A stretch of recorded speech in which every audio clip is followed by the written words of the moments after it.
Hey Raghunath, tell everyone about our Patreon community. Sure, Kaustubha.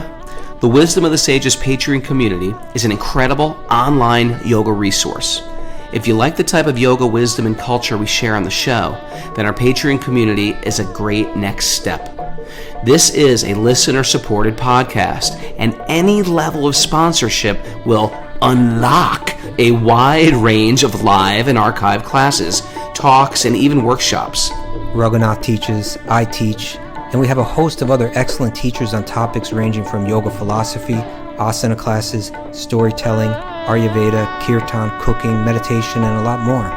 We even have an incredible online Bhakti 12-step recovery group. So if you want to check it out, go to patreon.com/wisdom of the sages. All right, let's get it on. Om Namo Bhagavate Vasudevaya. Om Namo Bhagavate Vasudevaya. Om Namo Bhagavate Vasudevaya.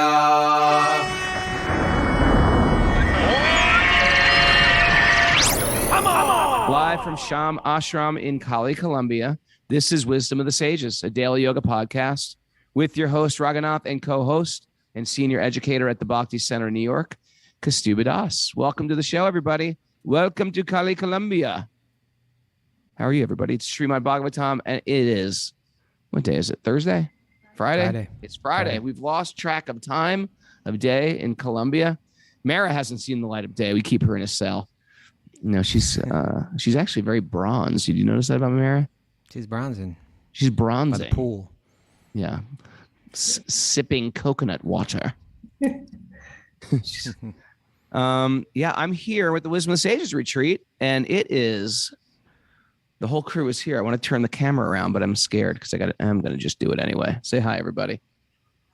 Look at this crew. We got a whole crew here from all over the world. How are you, Kaustubha? Doing good. Me and Kaustubha had a great idea about spiritualizing TV shows, like finding the hidden gem, finding the hidden gems in 70s sitcoms, and say, how could we make a show into that? Seeing the spiritual truth. What do you think about that? Do you think that's a good idea, or do you think it would spin out of control fast?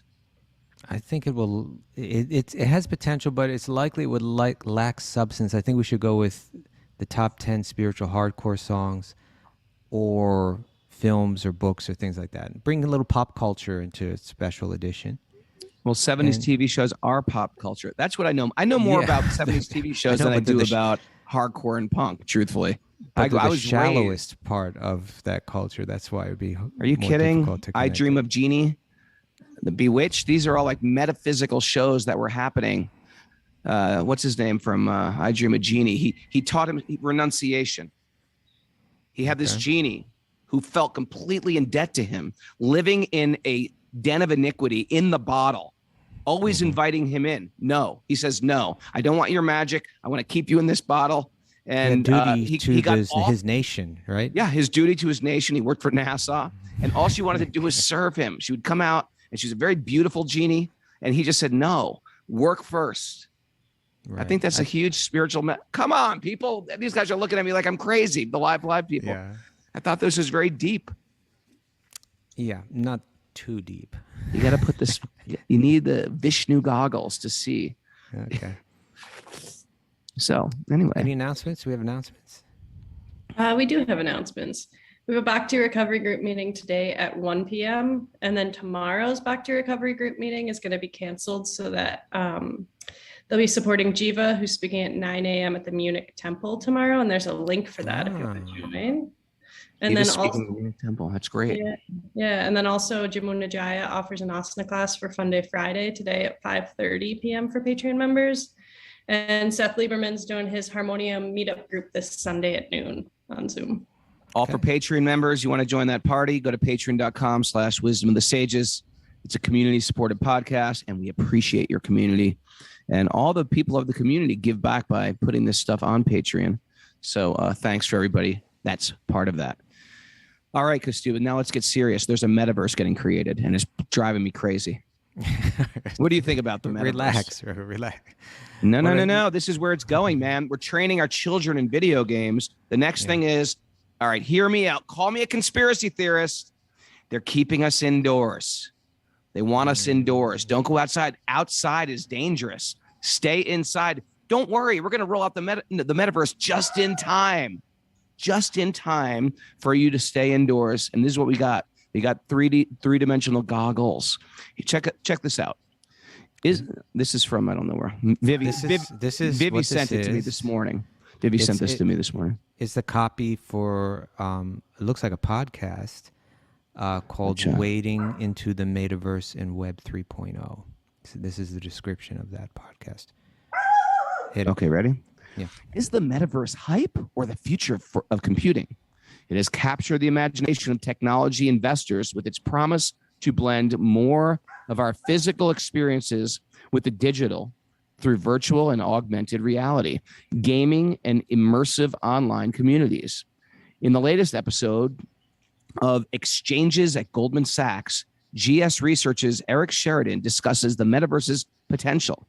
He says it could represent an $8 trillion market opportunity and contribute to a new and more decentralized era of the web. There will be fewer gatekeepers for how you consume content, how you interact with creators. You might have more control over your identity. Really? There could be an additional rise in privacy. Not. There could be more local experiences. Share. This is doublespeak. This is creepy. This is doublespeak. Yeah. This is 1984. And we will interact in a more virtual world with each other. Thank God they've helped us out again. We're so fortunate. Each one of those statements was actually the complete doublespeak, right? You might have more control over your identity. It's not your identity. It's your fake identity that you're going to have more control over. It has nothing to do with your real identity.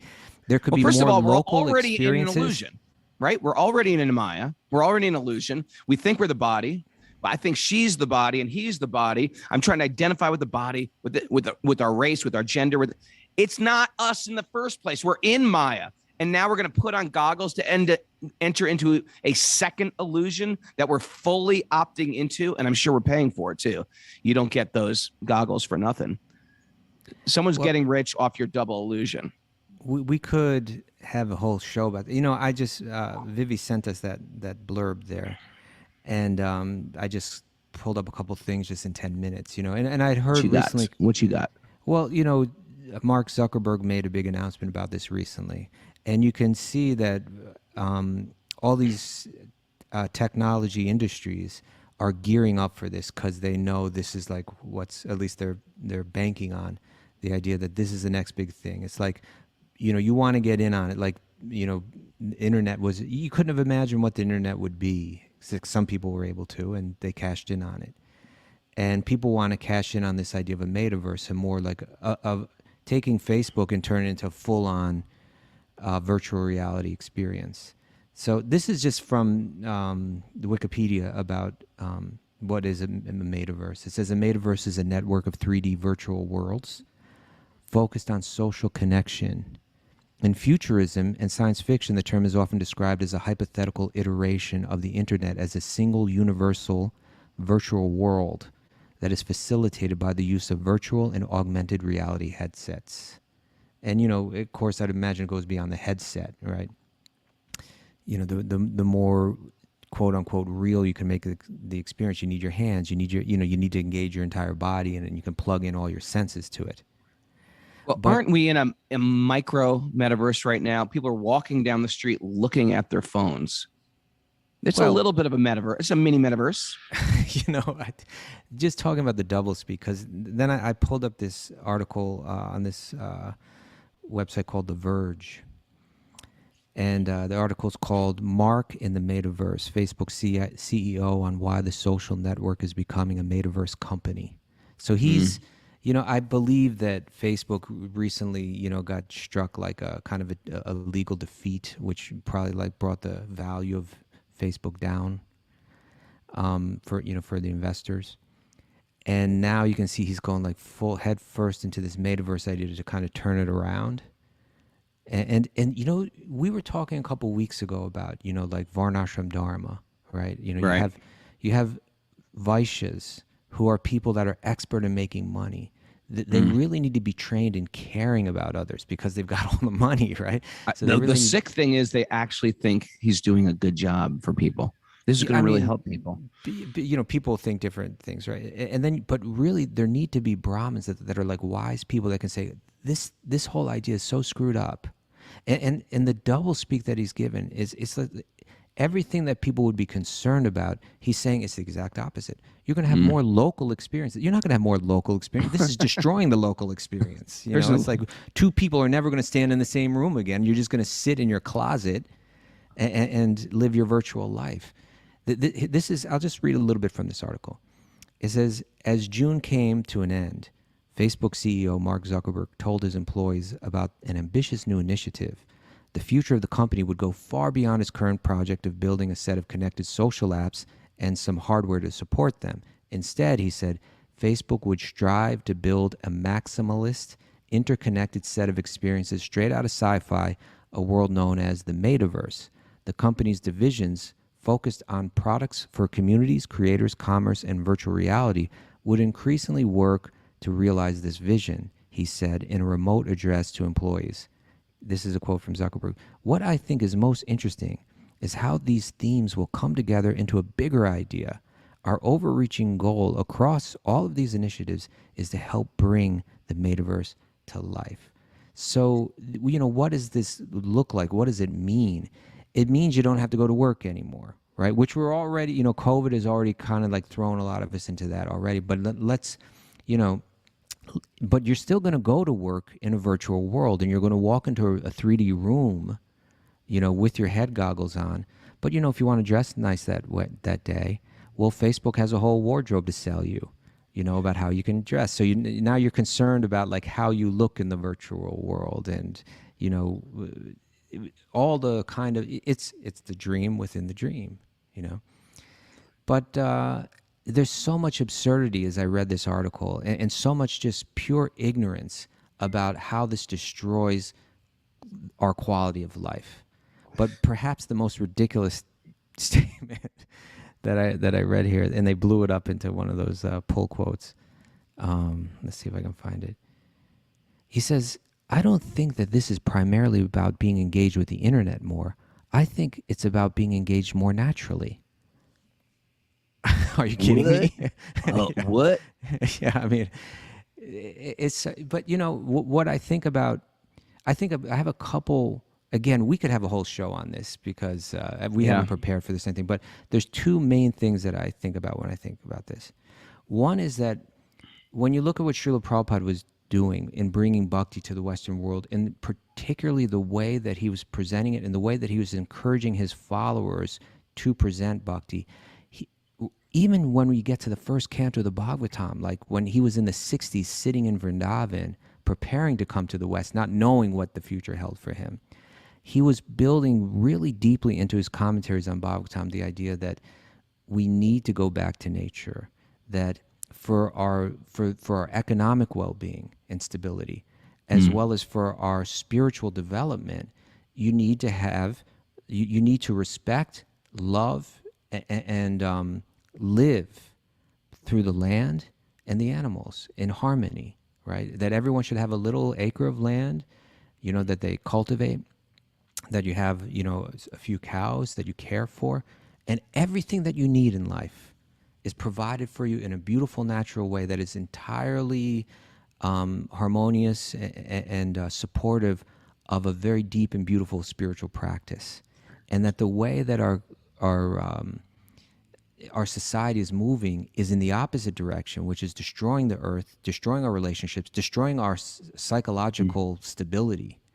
And this is just like, that whole thing on steroids. Do an experiment. Spend 5 hours in front of the computer, or 5 hours in a garden surrounded by animals that you're caring for, planting, the scent of flowers, etc., and see how you feel after 5 hours of each. Yeah. I remember in like the year 2000, and I was with a friend, some sitting in Los Angeles somewhere at a friend's house. I was teaching him yoga, and he was with some other a wealthy guy, and they're sitting at the table. We stopped and we just sat down for lunch. And the two of them, this is before the iPhone, the two of them just sat at the table, two of them, and me as a third. And I watched them immediately start texting. This is right when texting started getting big in America. Yeah. And I was like, we're all sitting together and you're texting each other. You're texting other people. We're just sitting. Can't we just sit down here? Now that's just become natural. We're living somewhere else. It's cheating us out of our very present moment, and creating a whole second, third, fourth reality that we're entering into. And it seems like if we want it in the mental health, or where we're trying to go with the yogic teaching, is you want a still mind. Right. And none of the things that we're creating to help us so-called, move forward progressively is creating a still mind. We're more splayed. We're riddled with anxiety more than ever before. We're more disconnected from nature. We're creating irreparable damage to like water tables, the environment, etc. Yeah. Imagine a 10-year-old deciding, well, I don't really like my parents. I'm going to go into the virtual, world. I've got a virtual just get parent. some other parents. I've replaced you with an avatar. Yeah. But, there's more doublespeak here. He says, we're basically mediating our lives and our communication through these small glowing rectangles, talking about cell phones, right? Yeah. It's like, yeah, no kidding, because of people like you. And he says, I think that's not really how people are made to interact. You're so deep. Yeah, so let's make it more artificial. Right. Yeah, but I think what you're saying is so important. And it's getting to just like a very key fundamental aspect of what Bhagavatam is presenting, what Wisdom of the Sages is presenting every day, is that we look externally for happiness. And if you just look at the past century, how quickly things have developed in a search for happiness, from photography to, radio and television, to automobiles, to airplanes. Won't we be happy when we could imagine if you could just fly anywhere in the world in just a matter of hours? How the opportunities that's going to open up, and it's just going to be incredible. And of course it has its very destructive end. And in the end, we are no more satisfied, not one, millimeter more satisfied and happy in life, because of all of these things. And then computers, right? And then now virtual reality, and now making virtual reality, like taking it and making it interconnected and bringing it to the masses. Oh, this is going to make life, this guy Zuckerberg is telling us that this is going to make our lives better, that we're going to interact more naturally through this. It's the whole thing's absurd. Hold the boat here. Hold the phone here. Just let me just end on this point. Is this happiness is only found. It doesn't matter. We can chase and chase and chase and chase, and actually we just get more neurotic. That our happiness and the satisfaction that we're looking at will only be found when we look within. And if you're just a little bit wise, you should be picking that up. Now, Ramit is playing devil's advocate. But what if someone is Ramit from Jai Yoga, from Brooklyn? We love Ramit. But what if someone is stuck sick or in a hospital and could be transported to 24-hour Kirtan in Vrindavan? Okay. While, of course, prone to distortions of reality, of course, couldn't these tools also be potentially used for good? Isn't that what we say? Anything, Kaustubha? Utility is the principle. It is. You know what? It's a slippery slope. Yeah. Really, there should be Vrindavan where that person lives, and people should be getting together every night and doing kirtan together every night instead of sitting behind their computers every night, which is what... we're behind our computer right now doing this show. I get it. And people criticizing technology are criticizing on a blog or criticizing on their iPhone. So, yeah, we can extract this very small percentage of benefit out of technology. We can't throw it all away because we ourselves are guilty of it. At the same time, it takes a lot of extra discernment. Even adults, how many adults play video games? Adult males play video. It's a huge thing. Yeah. I find that hard to believe, but it's a thing. And so, or just say when you want your kid, you don't want your kids to watch pornography, or your kids to drink alcohol or to smoke. How many adults can't deal with those things? So it's one of those things. You got to learn how to extract what's really good without slipping into it and having it overwhelm you.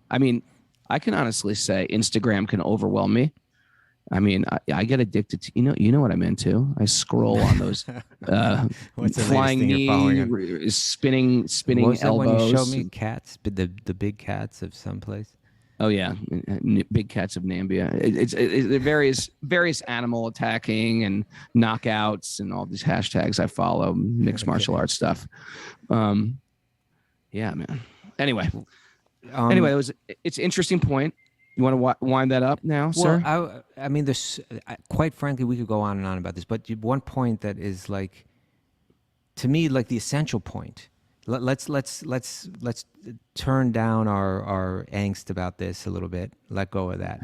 Okay. Step back from it and just really see what this is indicating, what this shows.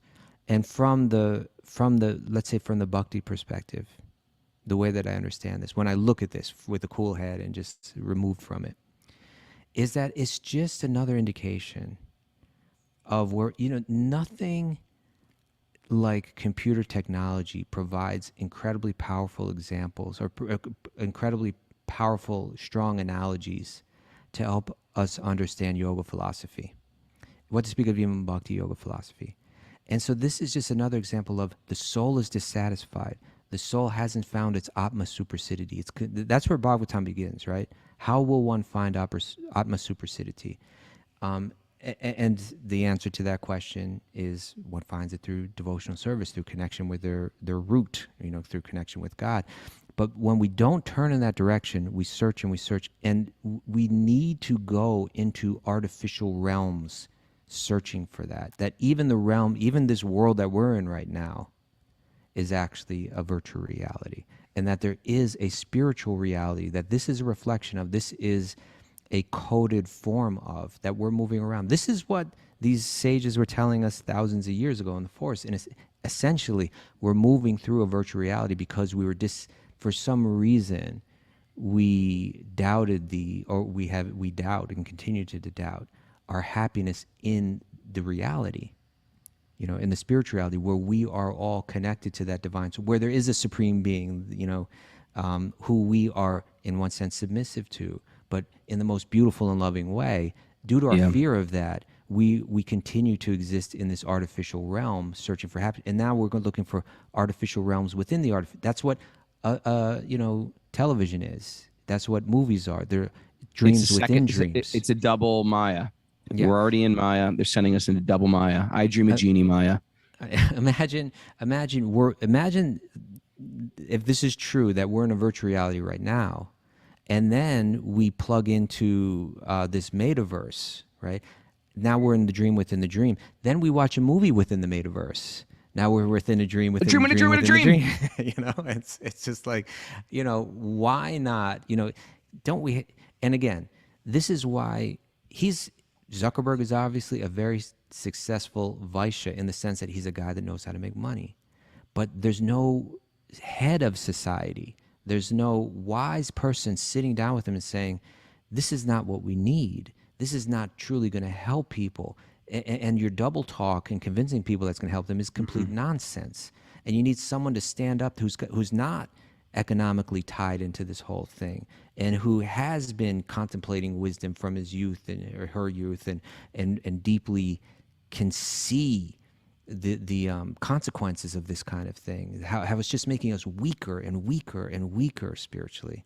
And stand up and make that clear, and people's trust needs to be invested in people that can speak that truth honestly like that. But maybe that doesn't exist. Maybe technology is just always drifting us away from actual connection. I mean, if you think about it, started with the telephone, and then they built it up, and then you have like an answering machine on your telephone, and then a beeper, and then we have less private time, and now it's beyond beeper. You always got a phone on. Yep. We just lost Rago. Now it's getting more and more and more, huh? Yeah. We lost you for a second there, but yeah, it's getting more and more. It's getting more and more and more. Maybe, sometimes, in Alcoholics Anonymous, we got an unstable connection. Sometimes you have these interventions with the alcoholic. Hey man, you're drinking too much. Hey, you really got to stop drinking. Hey, right. You're ruining your family with this alcoholism. And finally, the alcoholic hits a rock bottom. Right. and they hit that bottom and they change. Maybe we need the collapse and just say, we've done it all wrong. Yeah. Let's start over. Yeah. There's no electric car that's going to save us. You got to get back on a horse-driven cart. You got to live locally. You have to grow vegetables. What do you think? Will it take rock bottom to make us wake up? My guess is yes. I mean, my guess is these things have to collapse before, and I think that is, I think even that's what COVID is. It's like it's just we still haven't learned from it. And eventually another wave of this kind of thing. I'm not saying whether it's next year or 50 years down the road. Where people begin to say, "Hey, we got to stop killing animals the way that we're killing animals," and with it's like we get Facebook. And it's novel and you fool around with it, but then you begin to realize it's starting to take everything over, and everybody gets it. It hasn't made us any happier. And now the same guy that's peddling that is coming along saying, "I got another product for you that's going to make life even better." If it's going to be happier, you're going to be happier. But you haven't made it any better to start with. Yeah, yeah. And like you're saying, there's no adult in the room, right? There's no brahmana in the room.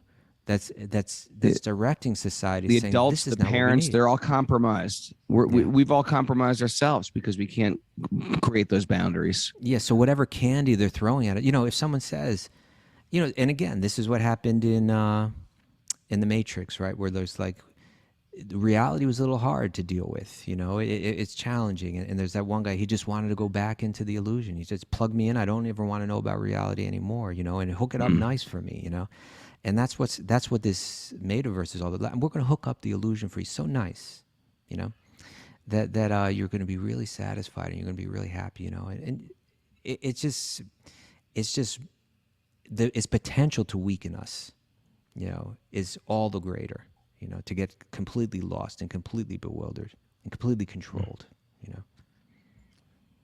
All right. Like you good were morning, saying. everyone. Yeah. Good. We could go further. Maybe we shouldn't go there now, but we could go there another time.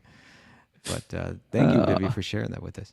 Yeah. Now that I'm thoroughly depressed, let's read the Bhagavatam. Well, Bhagavatam is exciting today. Okay? Yeah. There's it's like a bar fight, basically, what's about to happen in the Bhagavatam. It's a wild bar fight. Here, let's do our invocation prayers. And you live, if you know it, you can say it. Narayanam namaskrityan naram chaiva narottamam devim saraswatim vyasam tato jayam mudirayat. Before reciting the Srimad Bhagavatam, which is our very means of conquest, one should offer respectful obeisances to the Supreme Lord Narayan. Unto Narayan Rishi, the supermost human being, unto Mother Saraswati, the goddess of learning, and to Srila Vyasadeva, the author.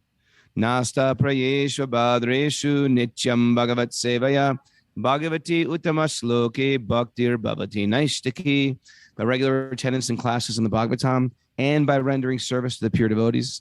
All that is troublesome to the heart will become eradicated, and loving service to the Supreme Lord, who is praised with transcendental songs, will be established as an irrevocable fact.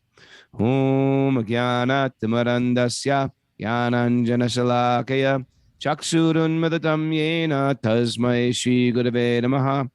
I was born in the darkness of ignorance, and my teachers are opening my eyes with the torchlight of knowledge. I offer my obeisances at their lotus feet. Mara, hit it. Reading from Canto 4, Chapter 4, Text 31. Raghunath? Yeah. I got a last second squirrel. What? Yeah. Now you're last second squirreling me? Okay. Well, just because after hearing That's all my that, gig. it's because after just discussing all that, right, and just seeing how absurd and dark and dystopian our world is becoming, right? This is like if this world isn't dystopian enough for you right now, as you're waiting in line on an airplane with your mask on because everybody's getting diseased, and you're looking into your cell phone and some guy's got the big miscommunicating with people, skull mask on. Yeah, if this world isn't dystopian enough, this Metaverse is just like, hey, let's just what really else you got for us? Well, and then you were chanting those invocation verses, and I couldn't help but think of the Bhagavatam verse. This is Srimad Bhagavatam, 1st Canto, 3rd chapter, text 33. This Bhagavat Purana, this Srimad Bhagavatam, is as brilliant as the sun. And it has arisen just after the departure of Lord Krishna to his own abode, accompanied by religion, knowledge, etc. Persons who have lost their vision due to the dense darkness of ignorance. In the age of Kali, shall get light from this Purana. Right? This is the remedy, right, to all of this craziness. There's such a depth of wisdom and insight in Bhagavatam that it actually is refreshing to hear, isn't it? Yeah, for sure. By the way, I want to invite live. If you guys can't hear, you can get closer and closer and closer. Okay. So, all right. So we are in Mara? 31, Mara, you said? Yeah, 31.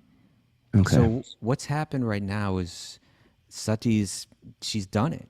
She intentionally, spontaneously combusted right in the face of her father and all his followers. She just went up in flames. If you're coming in new to this, a woman just self-combusted. Okay. And that's where we're at right now. It was the daughter of the great Daksa, the religious leader who was a little bit short-sighted and a little bit arrogant. And yeah. Okay, go ahead. You want to continue on that? That's all. You want me to start reading, or you? Well, no, I was just going to say, so then she went up in flames. And now, Daksha, what did they say? It's the chicken comes home to roost or something like that. What is that statement? It's like I don't know that saying. The results are coming back to him now. Like back when he insulted Shiva in that, terribly offensive way, he's paying for that now. Now, when Sati walked into his home during this big event, he could have started to move in the other direction and said, "Oh, you're my daughter. I love you, and let's work this out. I'm sorry. Let's bury the hatchet." Yeah. But no, he snubbed her. He snubbed her. He snubbed Lord Shiva, and now he snubbed his daughter. Yeah. And his daughter really then laid down some heavy truths about being pretentious, thinking that because you have a lot of knowledge but no devotion, you think you have knowledge, you have the externals, you have the package, but you don't have what's inside the package that counts. In spiritual life, we're all about what's inside much more than externals. Externals are meant to serve the internal. Right. And so she went off and she did some spontaneous combustion. She burst into flame, and now everybody, and that it took that, right, to swing the popular opinion. Right now the whole thing is swinging against Daksha, and everybody's like, "What's the matter with this man?" While before, because he has all these flatterers, all of these yes men, who respect him as the big religious leader. And, they can't stand up and, when they see something a little wrong or a little off, weren't able to speak up. Well, now they're speaking up because this incident was so, disastrous and so graphic. And, so in text 30, the people are speaking and they're saying, Daksha, who is so hard-hearted that he is unworthy to be a Brahmana, will gain extensive ill fame because of his offenses to his daughter, because of not having prevented her death, and because of his great envy of the Supreme Personality of Godhead. So it's like now his whole thing is coming back, and now it's going to come back even like heavier, not just talk, but it's going to come back in in various forms of attack and going. And this chapter, the first attack, the followers of Lord Shiva are going to attack, and we're going to see what happens. And then the next chapter is just pandemonium. Okay, text 31. There was a band called Pandemonium, I think, by the way. Pandemonium from Norway. While people were talking about themselves, about the wonderful voluntary death of Sati, the attendants who had come with her readied themselves to kill Daksha with their weapons. So here's their queen, their goddess. Yeah. And she, what do you call it? Self-immolated, Mara? Yeah, self-immolated. Self-immolated. Yeah. Right. And now they're furious. And by the way, these are not like a bunch of Ned Flanders. These guys are rough and tough. No, they are sideshow Bobs. They're dangerous beings. Right. They came forward to kill Daksha with their weapons. They came forward forcibly, but Bhrigu Muni saw the danger, and after oblations into the southern side of the sacrificial fire, immediately uttered mantric hymns from the Yajurveda, by which the destroyers of the yogic performance could be killed immediately. That's powerful. How's that for you, Raghu? That these brahmanas, they had mantras that were coming out of the Vedas designed just to stop anyone from screwing up the sacrifice. It's very interesting. that could Very kill interesting. someone, right? Yeah. Through sound. So By the Brigu's way, powerful. By the way, historically, these followers of Shiva, even in India in the last many hundred years, they fought sometimes because invaders would come and take over holy places, and they fought in armies. You know, They these carry big tridents.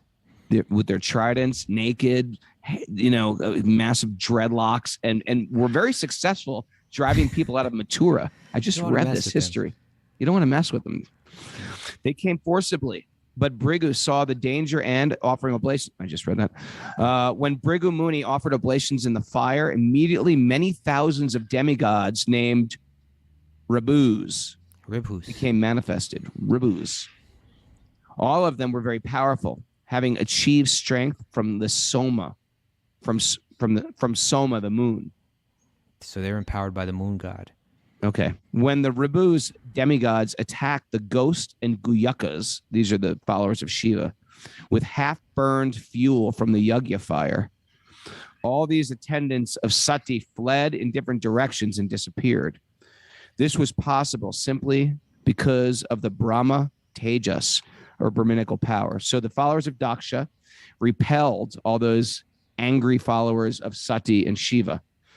And let's see what's going to happen And next. that's incredible, right? It's just Wait, is that the end of the chapter? That's the end of that chapter. Yeah. So Brigu, this incredibly powerful Brahmana, he knows the mantras, and you know, he created an army, you know, to ward off Shiva's followers. So first, you know, the first battle goes to Brigu and the Brahmanas and Daksha's side.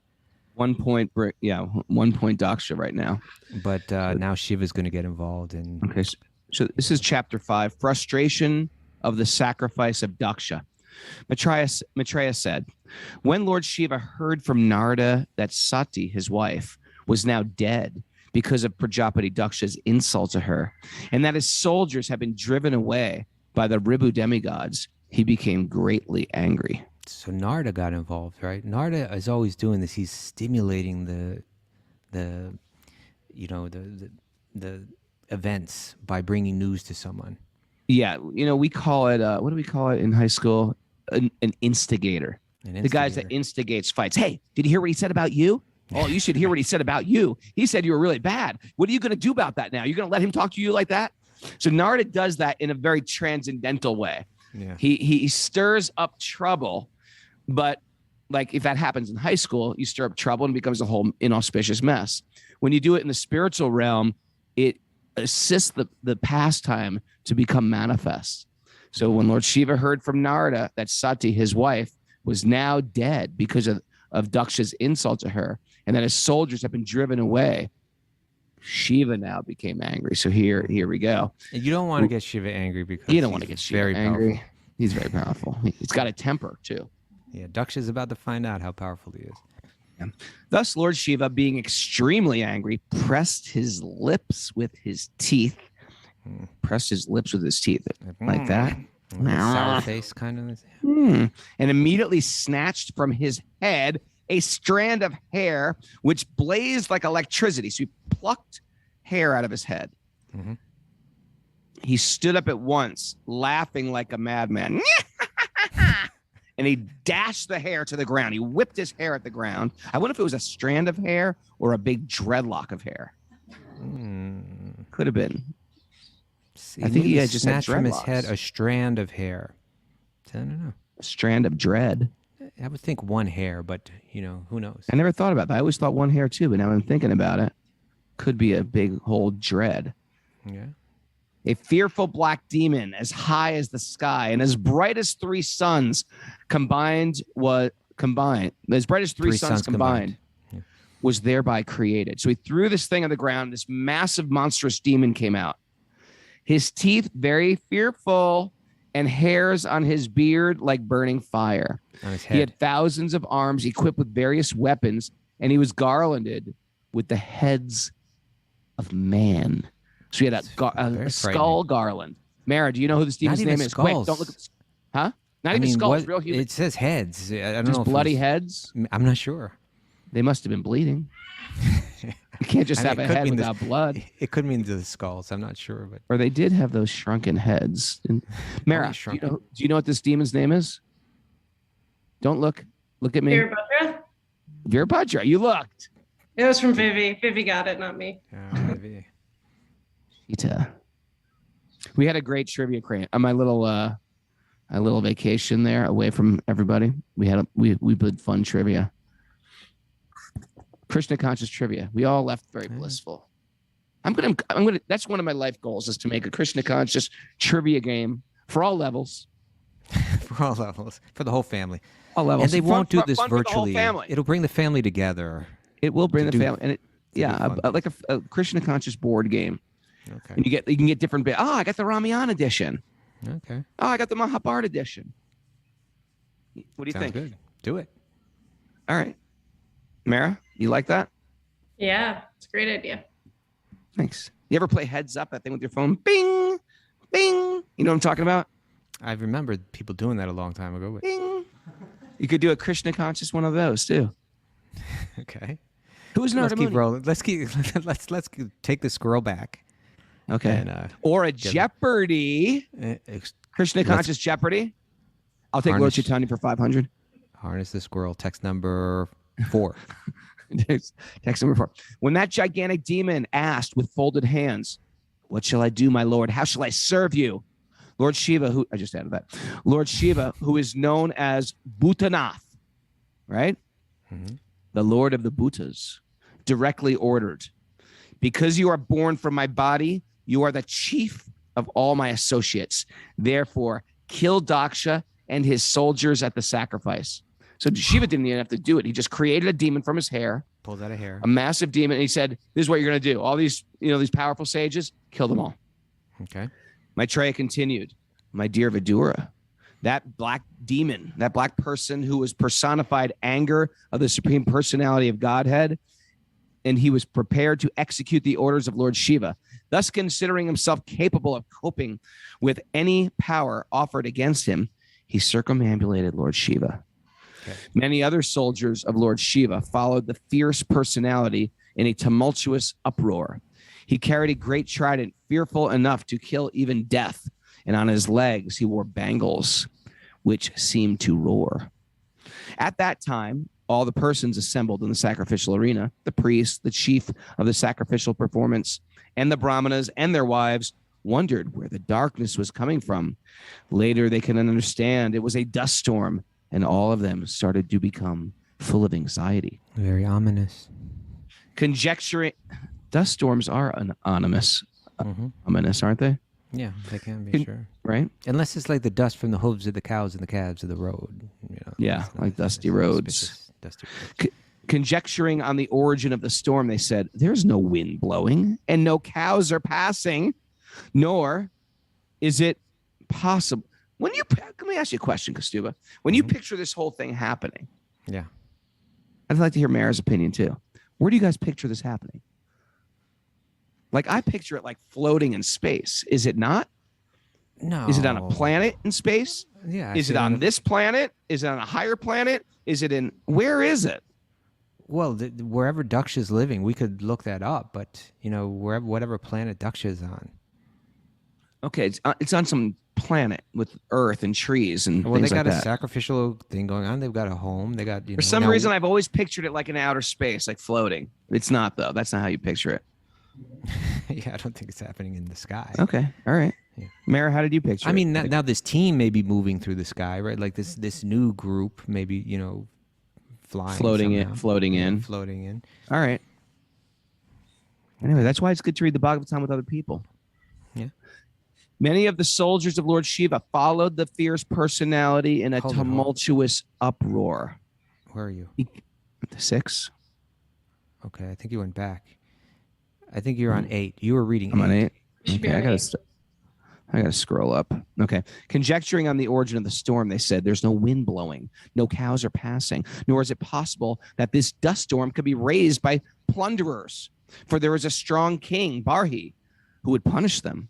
I guess plunderers also create dust storms. Mm-hmm. Cows do. So it's like they're saying this isn't a nice dust storm because cows are running by. No. And it's not a bad dust storm because of plunderers. Yeah. Imagine Well, what it's it a must be real like bad living one. in a village when just plunderers show up. Yeah, you need a strong king. You need a strong king. Where is this dust storm blowing from? Is the dissolution of the planet now to occur? Yeah, that's a clue right there, right? Yeah. Shiva. Okay. This is Now destructive. Daksha's wife is going to chime in here. Prashuti, Now hold that right here. We were mentioning earlier, like this is an example of where the women were always getting it right in this pastime. And Prashuti in particular, she really comes off like like she knew what she was talking about the whole time. And right now, everybody's in confusion. Daksha and his these great Brahminical religious leaders are like, oh, well, we don't understand what's going on. Well, she knows what's going on. You're so blind to what's going on. This is obvious what's going on. Can't you see? You offended your daughter and you offended Lord Shiva, and you don't think and to the point where she committed suicide, you don't think there's going to be a reaction coming our way? here comes. Prashuti, the wife of Daksha, along with the other women assembled, became very anxious and said, this danger has been created by Daksha because of the death of Sati, who, even though completely innocent, quit her body as her sisters looked on. At the time of dissolution. Here's the short commentary on that. Prabhupada writes, Prashuti, being a soft-hearted woman, could immediately understand that the imminent danger approaching was due to the impious activity of hard-hearted Prajapati Daksha. He was so cruel that he would not save her youngest daughter, Sati, from the act of committing suicide in the presence of her sisters. Sati's mother could understand how much Sati had been pained by the insult of her father, right? She's got that empathy, that feminine empathy there that's rising. Sati had been present along with the other daughters, and Daksha had purposely received all of them but her, because she happened to be the wife of Lord Shiva. This consideration convinced the wife of Daksha of the danger which was now ahead, and thus she knew that Daksha must be prepared to die for his heinous act. Text 10. At the time of dissolution, Lord Shiva's hair is scattered, and he pierces the rulers of the different directions with his trident. He laughs and dances proudly, scattering their hands like flags, as thunder scatters the clouds all over the world. Text So she's 11. Describing the glory and the power of Lord Shiva that her husband was so blind to. The gigantic black man bared his fearful teeth. So this is more than a man. This is a monstrous being. Yes. By the movements of his brows, he scattered the luminaries all over the sky, and he covered them with strong, piercing effulgence. Because of the misbehavior of Daksha, even Lord Brahma, Daksha's father, could not have been saved from the great exhibition of anger.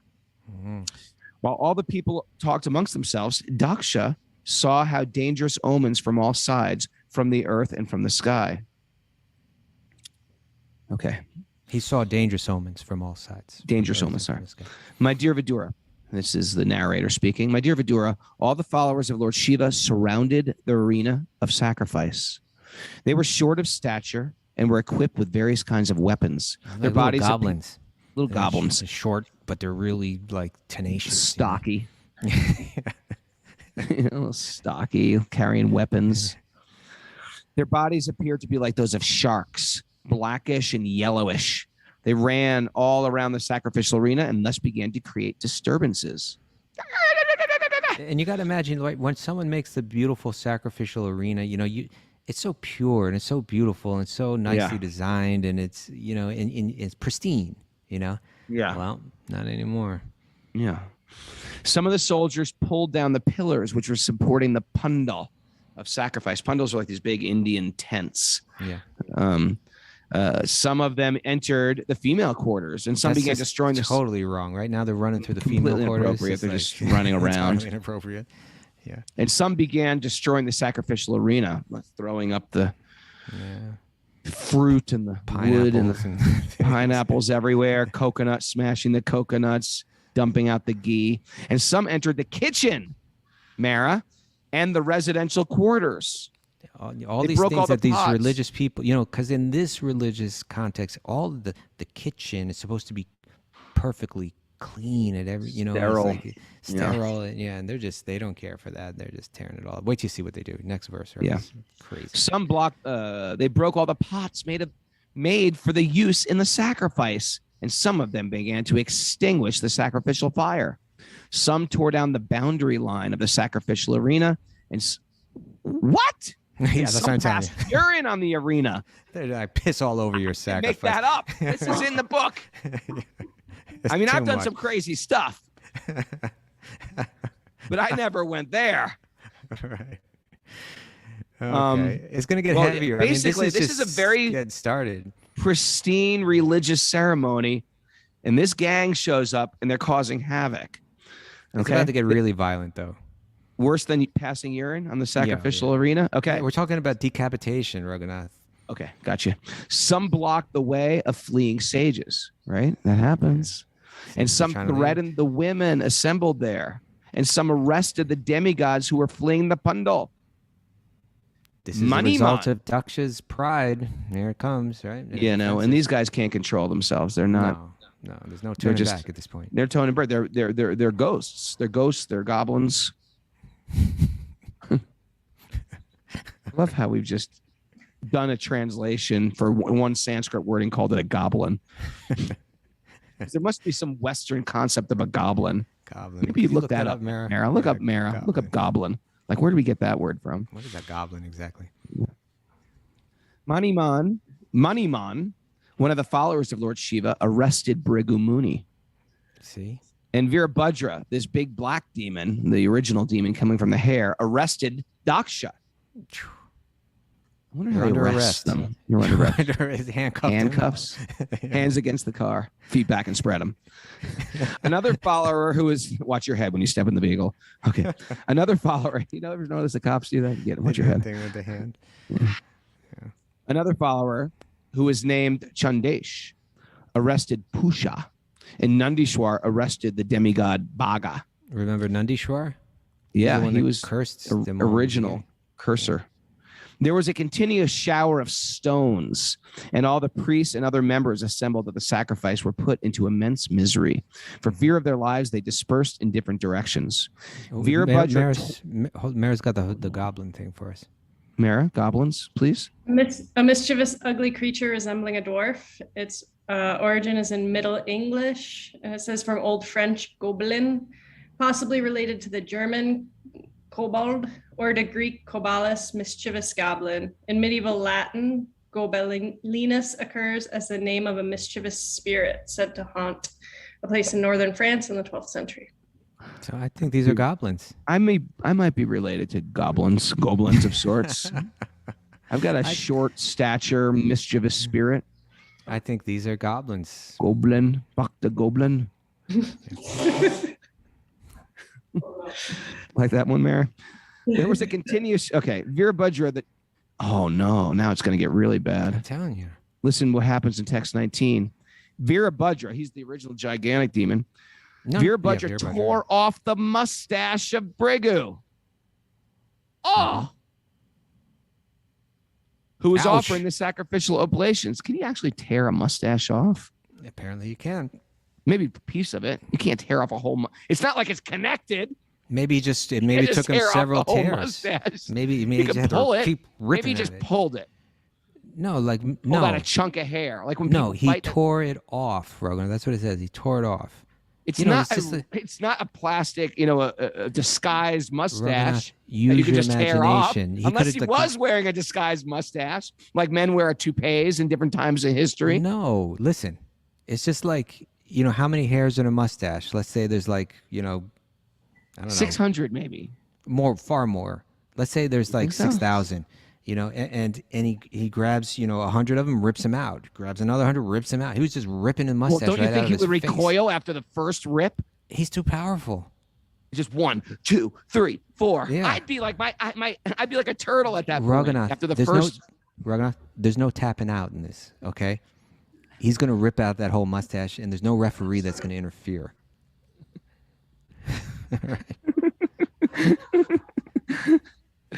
Virabhadra, okay. That must have hurt. That must have really hurt. I think it was mentioned that he had some Sometimes pride. I have to pluck a hair. Do you ever pluck Sometimes I get some rogue hair growing like under my eyes. Like, what the hell is that?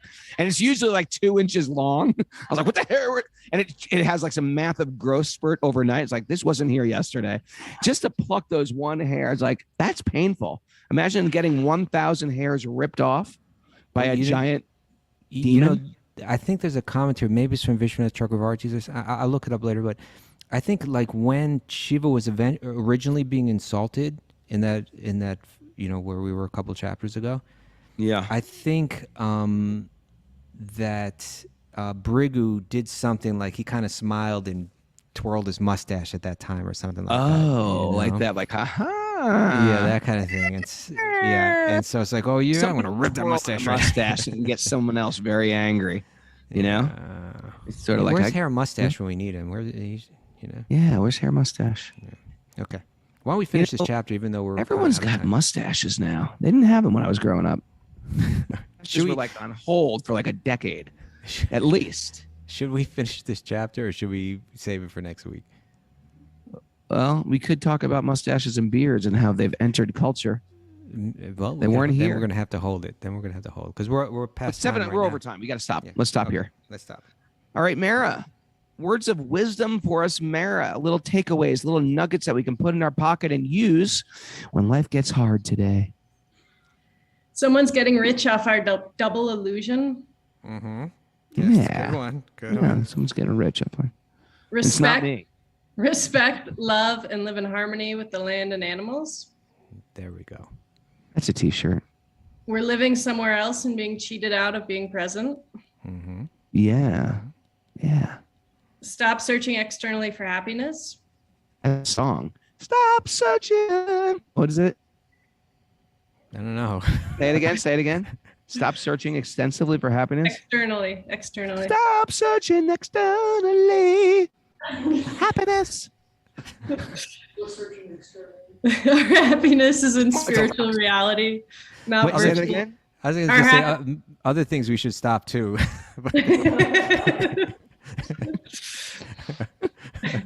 Our happiness is in spiritual reality, not virtual artificial realities. No. Yes. Don't fall for the metaverse. Bhagavatam is the remedy. And it's all about Bhagavatam is the remedy. Yeah, it's all about internal devotion, not the externals. Bhagavatam's remedy. What about mustaches or anything like that? Yeah, nothing about. Yeah. Oh man. Thanks everybody for joining us. Thanks everybody. Don't mess with Lord Shiva. Haribo. Wisdom of the Sages retreat is happening. We wish you were all here, you little Zoomers out there. If you want to join us live on Zoom, that's the closest you're going to get to this retreat at this point. Do it. Others out there, I'm meeting others. People are showing up. I was like, where do you hear about this? I don't know. I'm another. I just heard about it. I live in a peculiar place. There's so many others out there. Others, join us live on Zoom. wisdomofthesages108@gmail.com. You can email Mara, and she will send you top secret codes to enter into our metaverse, our little Zoom metaverse. And we're going to be doing this at 6 o'clock every morning this week. Right, Kaustubha? Tomorrow, 6 o'clock for Q&A day. Oh, it's Q&A day. I forgot it's Friday. Tomorrow's at 8. Did Oh, we that decide? screws 8 up the whole o'clock tomorrow? schedule. Screws up our whole schedule here. Okay, 8 o'clock tomorrow. It's Q&A day. By the way, if you have any Qs and you want to send them in, it's important to ask questions on our spiritual journey. We could even take them from the live people, maybe. Just write them to Mara again, wisdomofthesages108@gmail.com. And if you like what we're doing, go to Apple Podcasts, give us a 5-star review, tell us who you are, where you're from, and all that stuff. Thanks for joining us, everybody. Now we put our hands in the air because there's something very magical about singing and dancing, and we're all going to sing. Look at these people. Let's have everybody clap. You got to hold it still, Raghu. Hold it still. There we go. Bring it down a little. There's a big group over there. It's great. It's very beautiful. The horse is dancing. I'm just kidding. He's not. Imagine if the horse was dancing. It could happen. I will say, this group really claps on beat. Generally, the groups don't.